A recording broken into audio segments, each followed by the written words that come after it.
नमस्कार दोस्तों, स्वागत है आप सभी का हमारे खास कार्यक्रम किताब पे चर्चा अनमोल के साथ में। मैं अनमोल दुए और आप देख रहे हैं रुक मीडिया। दोस्तों, कहते हैं कि मोहब्बत में व्यक्ति बर्बाद हो जाता है, असफल हो जाता है। अगर व्यक्ति मोहब्बत में प्रेम में पड़ जाए तो वो नाकाम हो जाता है, अपने मार्ग से भटक जाता है। लेकिन आज हम जिस उपन्यास के बारे में बात कर रहे हैं, जिस उपन्यास की हम चर्चा कर रहे हैं, उसमें बिल्कुल इसके विपरीत दिखाया गया है। उसमें दिखाया गया है कि अगर आप ढंग से एक तरीके से मोहब्बत करते हैं तो मोहब्बत आपके लिए पैर की बेड़ी नहीं बल्कि आपके लिए परों का काम करती है। आज हम बात कर रहे हैं अनुराग पाठक जी द्वारा लिखित उपन्यास ट्वेल्थ फेल की। ये बहुत बहुचर्चित प्रसिद्ध उपन्यास है और अमेजोन बेस्ट सेलर की श्रेणी में नंबर 1 पे रहने वाला उपन्यास है। इसे न्यू लाइट पब्लिकेशन द्वारा प्रकाशित किया गया है। दोस्तों, ये आईपीएस ऑफिसर मनोज जी की जीवनी के ऊपर आधारित है, उनकी जीवन यात्रा के ऊपर आधारित उपन्यास है। जैसे आप पढ़ेंगे तो आप भी अपने आप में बदलाव महसूस करेंगे। जब आप इस उपन्यास को पढ़ के उठेंगे तो आपके अंदर एक बदलाव होगा। आपको लगेगा कि आप पहले कुछ थे, उसके बाद पढ़ने के बाद आप कुछ और हो गए। ये उपन्यास मनोज जी के 12th में फेल होने से शुरू होता है। हुआ कुछ ऐसा था कि मनोज जी मुरैना के पास के एक छोटे से तहसील जौरा के रहने वाले हैं। जौरा के पास में एक गांव के रहने वाले हैं। जब ये 12th में थे तो उस साल इन्होंने जब पेपर दिए तो उस साल नकल नहीं हुई थी। जो वहाँ के एसडीएम थे तो उन्होंने नकल पूरी तरीके से बंद करा दी थी। नकल बंद कराने की वजह से इन्हें नकल नहीं मिली और पास नहीं हो पाए। तो इन्होंने डिसाइड किया कि अब जब मैं पास नहीं हो पाया हूँ तो अब मैं ऐसा करता हूँ कि अब मैं ऑटो रिक्शा चलाने लगता हूँ। तो इन्होंने अपने गांव से और जौरा तहसील के लिए एक ऑटो रिक्शा रोड पे उतार दी कर्ज लेकर।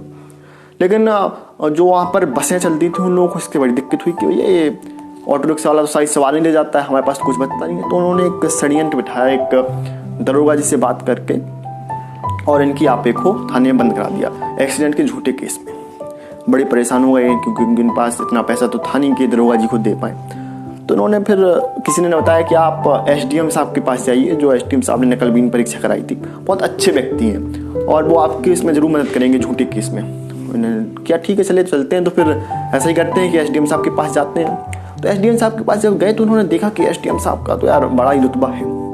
जो दरोगा जी हमसे ऐसे बदतमीजी से बात कर रहे थे, हम मार रहे थे, अब वो इनके सामने भींगी बल्ली बने खड़े हैं। तो उन्होंने अपनी ऑटो रिक्शा छुड़ाने की बात ना करके उनसे बात की कि सर मैं आईपीएस ऑफिसर बनना चाहता हूँ, कैसे बनूँ।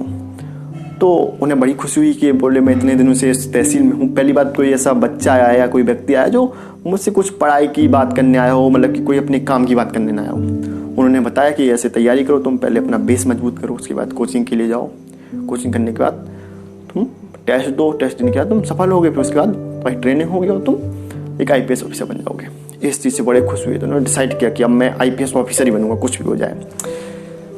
फिर उन्होंने अपने माँ से कुछ पैसे मांगे और इनके एक रिश्तेदार थे, ग्वालियर में रहते थे, वहाँ पर उनके पास चले गए और वहाँ से उन्होंने 12th पास की। उसके बाद पढ़ाई करते रहे और ग्रेजुएशन पास की। ग्रेजुएशन पास करने के बाद उन्होंने तैयारी की और बोले अब मैं एक अच्छे से एक बढ़िया सा ऑफिसर बनूंगा और मैं अपने घर जाके फिर अपनी आप तब छुड़ाऊंगा। लेकिन जब क्या हुआ कि इनके पास पैसे की बड़ी दिक्कत होने लगी, क्योंकि जो इनके पिता थे बहुत ही ईमानदार कर्मचारी थे तो सरकारी, लेकिन वो इतने ईमानदार थे कि उनकी ईमानदारी की वजह से उनकी आधी तनख्वाह भी कट जाती थी। क्योंकि लोग कहते थे आप नंबर 2 काम कीजिए, लेकिन वो नहीं करते थे। इस वजह से उनके घर हमेशा आर्थिक तंगी चलती रहती थी। और जब इनके पास भी आर्थिक तंगी रहने लगी, खाने की व्यवस्था नहीं थी, रहने के लिए मकान नहीं था, तो उन्होंने एक लाइब्रेरी में काम करना शुरू किया। लाइब्रेरी में चपरासी का काम शुरू किया।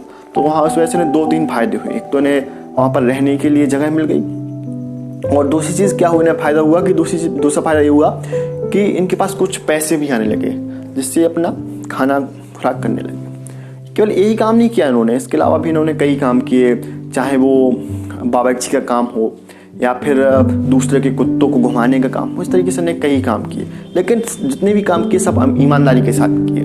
जब इनके ऊपर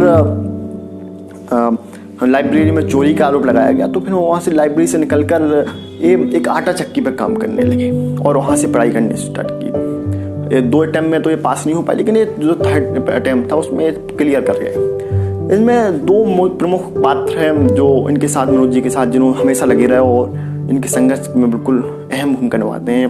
इनमें से एक तो हमारे पांडे जी हैं, जो आटा चक्की से निकाल कर दिल्ली ले गए, पहले ग्वालियर ले गए, फिर ग्वालियर से दिल्ली ले गए और इनके हमेशा साथ में रहे।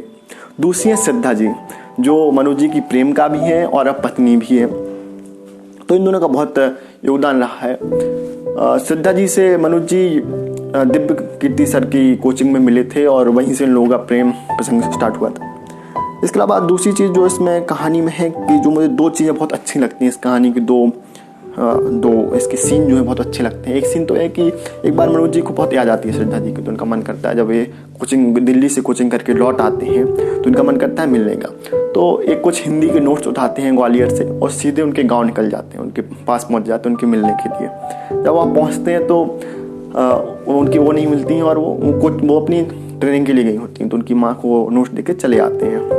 तो ये बहुत अच्छा दिखता है कि इसमें दिखाया जाता है कि एक व्यक्ति प्रेम के लिए क्या कर जाता है, प्रेम व्यक्ति कुछ भी कर जाता है। तो इस सीन से बहुत मजा आता है। दूसरा सीन जो मुझे बहुत ही पसंद है, जो इस कहानी के लास्ट और अंतिम सीन है कि जो मनोज जी और श्रद्धा जी दोनों अपना रिजल्ट देखने के लिए जाते हैं और वहाँ पर जो ट्रैफिक पुलिस वाला होता है उन्हें जोर से धक्का देता है और लगभग मनोज जी गिरते गिरते बचते हैं। इस बात से जब वो लोग अंदर जाते हैं, रिजल्ट देख के आते हैं और लौट के आ रहे होते हैं, तो उसी टैक्सी में वही पुलिस वाला मिलता है जो एक ट्रैफिक पुलिस वाला था। तो इनसे पूछता है कैसा रहा रिजल्ट, तो ये बताते हैं कि मैं IPS में हो गया है।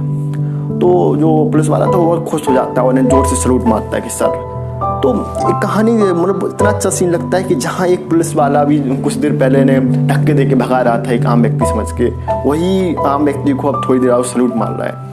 तो दोस्तों, अगर आप इस कहानी को पढ़ेंगे तो आपके अंदर की जितनी नकारात्मकता है, जितनी आपके अंदर आप सोचते हैं कि आप कुछ नहीं कर पाएंगे या आपको लगता है कि हमसे नहीं होगा, ये सब चीज़ें खत्म हो जाएंगी। इस किताब को जब आप पढ़ेंगे, बार बार कहना उस बात को, जब इस किताब को आप पढ़ेंगे, पढ़ने बैठेंगे और जैसे ही पढ़ के ख़त्म करेंगे इस किताब को, तो आपके अंदर बहुत कुछ बदलाव हो जाएंगे। आपको लगेगा कि हाँ, मैं कुछ अंदर से बदल गया हूँ। दोस्तों, बस आज के लिए इतना ही। आप देखते रहिए लुक मीडिया और हमें कमेंट करके जरूर बताएं कि आपको हमारा कार्यक्रम कैसा लग रहा है। धन्यवाद।